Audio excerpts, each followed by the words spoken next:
Pour additionner deux fractions de la forme P sur Q plus S sur T,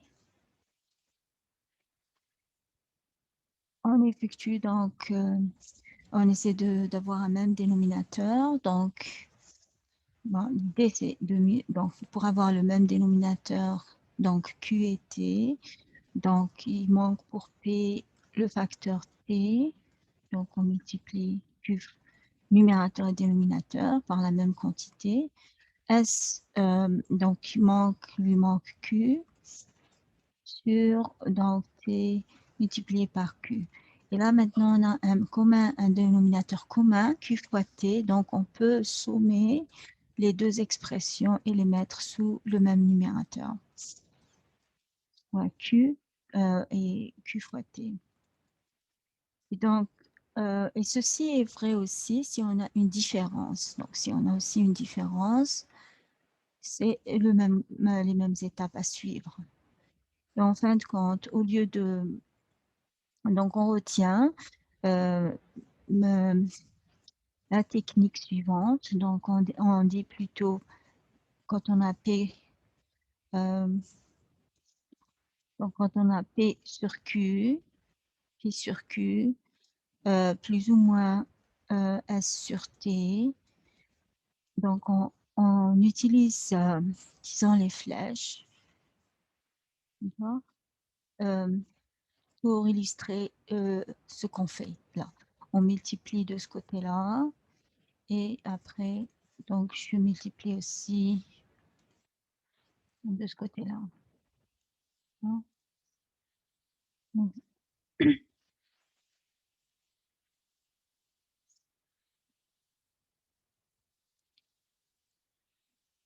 Ok, donc je fais cette opération-là. Donc finalement, je fais ceci. P fois T, je suis la flèche, plus ou moins,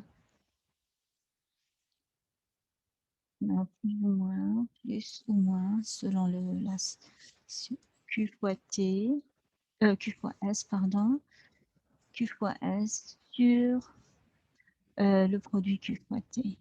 D'accord? Donc, essentiellement, c'est ce qu'on va retenir. Notre formule. D'accord? C'est notre opération, c'est celle-là. Voilà. Plus ou moins les opérations. D'accord? Alors, essayons donc d'appliquer ça pour voir ça sur deux exemples. Mon premier exemple, le suivant, supposons qu'on me demande de simplifier, calculer et simplifier. Calculer et simplifier vos calculs. On a la somme de fractions suivante. 2x moins 1 sur x plus 7 et moins 7. Alors, ma fraction ici, bon, je vois une fraction, d'accord, P sur Q, mais là, on ne dirait pas que j'ai une fraction, mais au fait, je peux toujours me dire que j'ai une fraction, en fait. Il suffit de voir, de réécrire mon nombre sous une forme de fraction, 2x moins 1 sur x plus 7, moins 7 sur 1.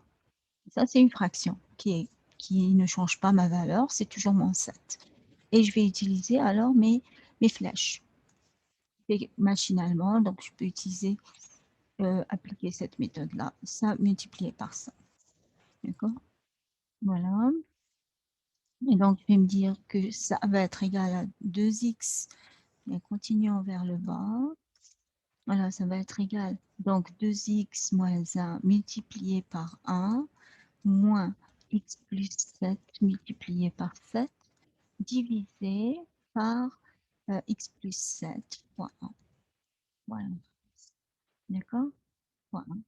Et voilà, maintenant, on essaie de simplifier nos calculs. On obtiendra donc, si je développe, j'aurai 2x moins 1, moins 7 fois x, moins 49, 7 fois 7, d'accord? Et divisé par donc l'expression x plus 7. Essayons de voir si on peut encore simplifier.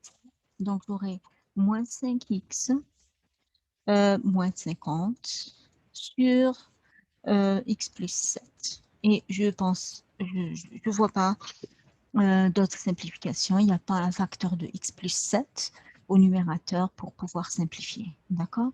Donc, on arrête, c'est ça notre expression simplifiée et on a donné le résultat sous forme de fraction. D'accord? On a effectué l'opération. Alors, regardons maintenant, explorons ce deuxième exemple plus complexe que le précédent. Supposons que j'ai à faire ce calcul-là, 4 sur x, bien, oui, 4 sur euh, x. Après, il y a plus 1 sur x moins 2 et moins 3 sur x carré moins 2x. Alors, là, maintenant, j'ai au fait trois fractions. Ma formule me donne la somme et la différence de deux fractions seulement. Donc, je vais aller tout doucement. Alors, tout de même, alors, quand même, je peux remarquer quelque chose. Le dénominateur de la troisième fraction, c'est x fois x moins 2. Les termes-là, je les vois ici. Alors, je vais décider de commencer par calculer la somme de ces deux fractions. Donc, réduire mon dénominateur, donc en utilisant les flèches. D'accord? Donc, d'utiliser nos flèches. Hein. Alors, voici, je vais faire ceci et après, je vais faire ça.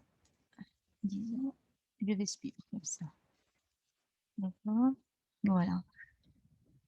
Allons-y. Donc, ça va être 4 fois x moins 2 plus x fois 1 divisé par x fois x moins 2. Et je garde la deuxième expression ici inchangée, mais je factorise quand même, que je sache s'il y a un nouveau facteur qui apparaît. Alors, donc je simplifie mon expression. Au numérateur, j'aurai 4x plus x, ça va faire 5x moins 8. D'accord? Sur x facteur de x moins 2 et moins 3 sur x facteur de x moins 2. Et là, je vois que j'ai un dénominateur commun, donc je n'ai pas à multiplier ou à utiliser mes flèches. Donc, mon dénominateur commun, c'est celui-là. Et je fais tout simplement mes calculs. Et ceci me donne ma fraction finale, c'est x moins 11 sur x facteur de x moins 2. Voilà comment on procède pour le calcul. Alors, un dernier exemple. Allons-y, on va faire un dernier exemple. Un dernier exemple. Disons, on va le faire ici. On va le mettre ici. Alors, supposons que j'ai maintenant l'exemple suivant. La suite de ça, on peut le mettre ici. D'accord? Alors, j'ai assommé 1 sur x plus 2 plus 1 sur x moins 2. Là, je vois qu'il n'y a pas de facteur commun, comme le premier cas, mais j'ai deux fractions, d'accord? Donc, je vais utiliser mes flèches, d'accord?